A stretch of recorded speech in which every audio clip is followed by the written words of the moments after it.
Baik, Assalamualaikum warahmatullahi wabarakatuh. Perkenalkan nama saya Ilham Kurniawan, NPM 23170510071. Baik, di sini saya akan memberikan penjelasan tentang terkait UTS responsi eh, Artificial Intelligence atau AI atau kecerdasan buatan. Kelas C. Baik, di sini saya memilih dataset yaitu Hard Prediction Dataset Quantum. Dapat diakses di sini.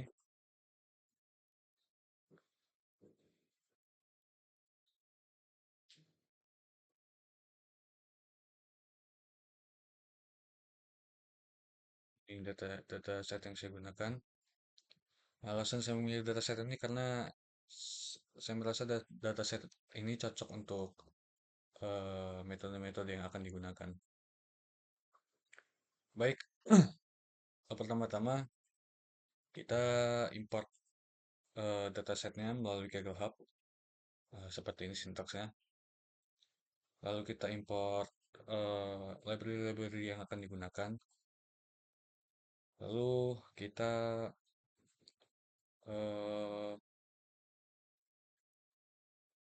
read apa namanya CSV atau dataset ya, seperti ini.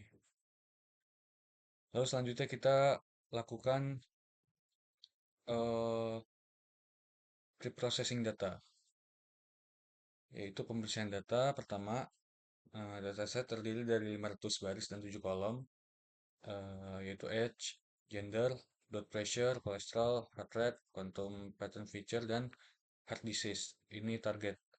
Lalu pemeriksaan data menunjukkan tidak ada nilai yang hilang, missing value, sehingga tidak perlu diimputasi. Nah, seperti ini, dia menunjukkan eh, 500 baris dan 7 kolom. Seperti ini. Lalu pemeriksaan missing value.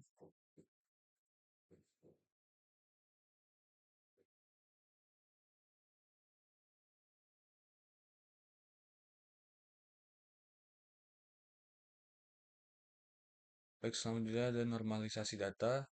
Semua fitur semua fitur numerik dinormalisasi menggunakan standar scalar dari eskalan agar setiap fitur memiliki rata-rata 0 dan standar deviasi 1.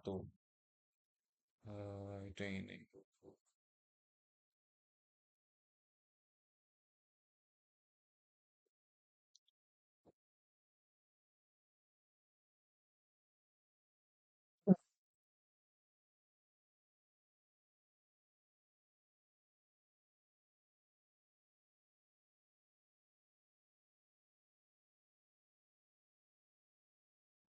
Lalu normalisasi penting untuk memastikan model terutama logistic regression tidak berat terhadap fitur yang skalanya lebih besar.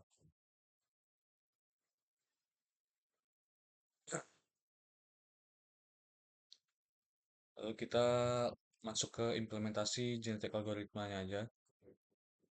Pertama-tama ada tujuan seleksi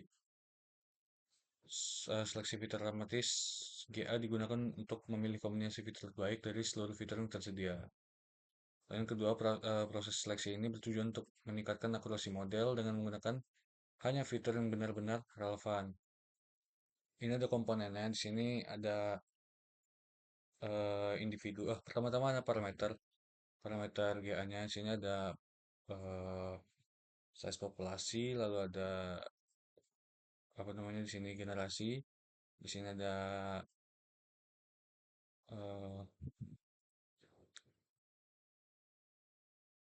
ada mutation rate dan di sini ada number features. Yang pertama individu representasi biner dari fitur yang dipilih, satu dipakai, nol tidak pakai. Lalu ada fitness function, akurasi model logistik regresi pada data uji menggunakan subset fitur yang dipilih. Seperti ini. Kita mendefinisikan fitnessnya individual.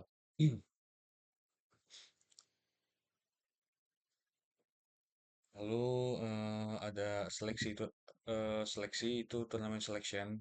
Dua individu dipilih acak dan yang lebih fit menang. Nah, seperti ini.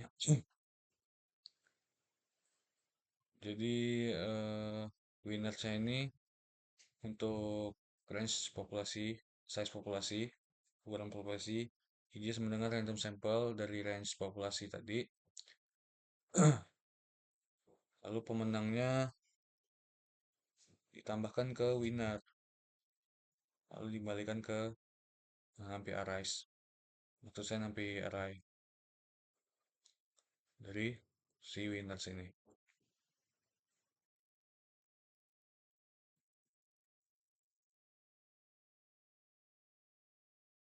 Lalu ada crossover. Nah, single point crossover untuk menghasilkan dua anak dari dua induk. Seperti ini ada parent satu, parent dua. Eh, Poinnya itu random integer dari 6 fitur tadi dikurang satu. Terus ada child satu dan child 2. Selanjutnya ada mutasi. Bit pada kromosom diubah secara acak dengan probabilitas tertentu. Seperti ini. Tadi mutasi dari individual.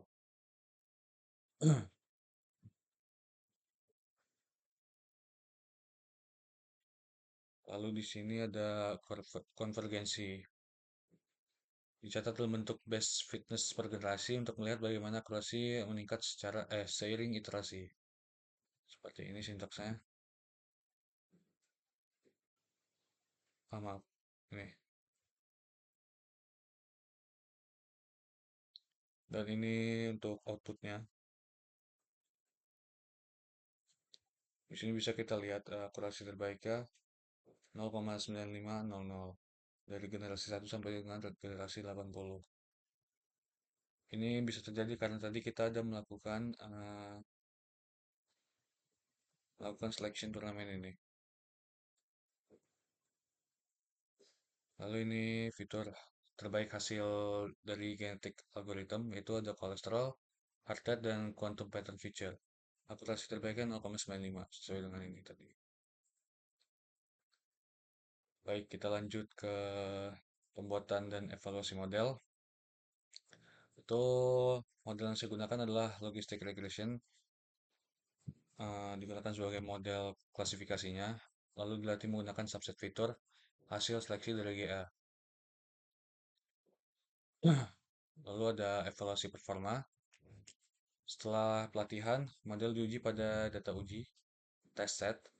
Lalu evaluasi dilakukan dengan metrik akurasi, precision, recall, confusion metric, dan classification report. Seperti ini. Menggunakan skalernya standar skaler aja. Contohnya di sini heart disease.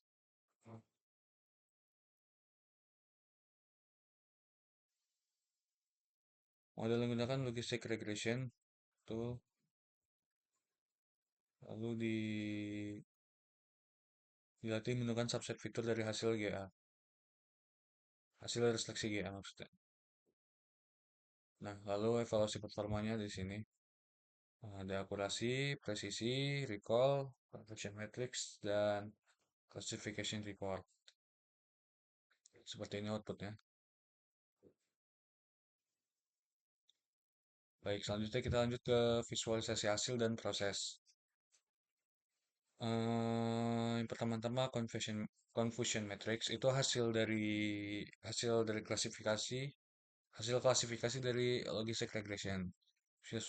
Dia ada visualisasi prediksi benar atau salah yang digunakan oleh model logistic regression pada data uji. Terus membantu melihat jenis kesalahan yang sering dilakukan, false positif atau negatif. Seperti ini.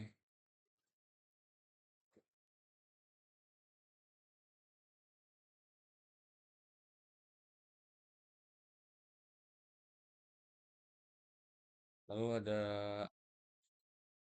konvergensi dari genetic algorithm atau GA itu sendiri. Itu ditampilkan grafik akurasi terbaik versus generasi. Ya. terus menunjukkan apakah Fraskia benar-benar mengarah peningkatan performa model. Sintaksnya seperti ini ya. Jadi generasi dari NumPy range 1 sampai 51. Ini juga bisa bisa kita ganti aja sebenarnya ke, kalau nggak salah bisa diganti ke sesuai dengan range yang kita mau ya. Misalnya 80. Nah, seperti ini. Tinggal apa ya, di sini 51 aja.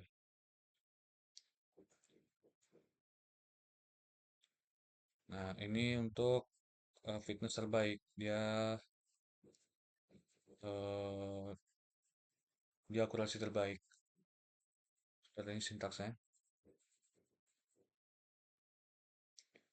Lalu untuk visualisasinya menggunakan sintaks seperti ini. Nah, di sini kan tadi eh, saya sebelum menjelaskan kalau apakah eh, proses GA ini benar-benar mengarah ke peningkatan performa model. Kita bisa lihat sini ada peningkatan performa. Baik, yang terakhir adalah kesimpulan dan hasil percobaan. Eh,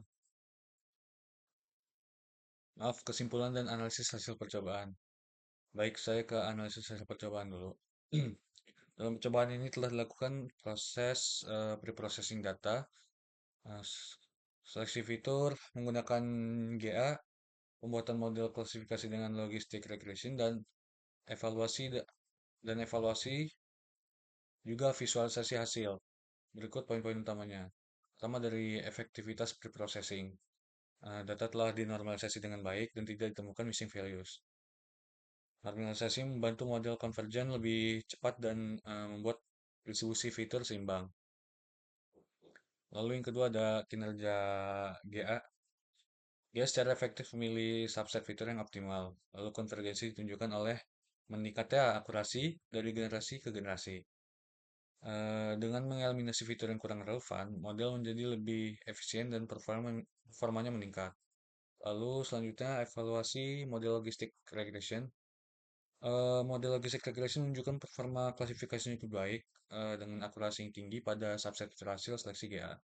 Hal ini membuktikan bahwa pemilihan fitur yang tepat bisa memberikan dampak signifikan terhadap hasil klasifikasi. Bahkan dalam model sederhana seperti logistic regression, ya dapat dilihat di sini saya hanya menggunakan model logistic regression.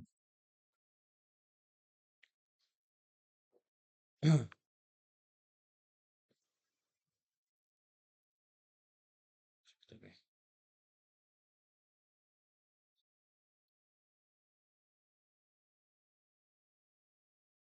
Lalu visualisasi mendukung analisis. Grafik komputerasi menunjukkan proses evolusi GA yang stabil menuju solusi optimal. Lalu confusion matrix dan classification report memberikan gambaran rinci tentang kinerja model, termasuk distribusi kesalahan klasifikasi.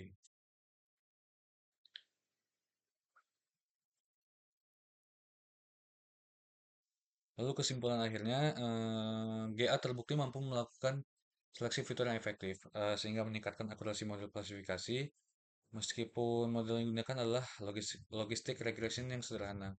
Hasil yang diperoleh cukup memuaskan dan efisien. Pendekatan ini sangat cocok untuk kasus di mana penting untuk menyederhanakan model tanpa kehilangan akurasi. Baiklah, mungkin cukup sekian video penjelasan dari saya tentang eh, logistic regression, model yang saya gunakan pada analisis dataset ini pada UTP responsi AI atau kecerdasan buatan. Mungkin cukup sekian. Wassalamualaikum warahmatullahi wabarakatuh.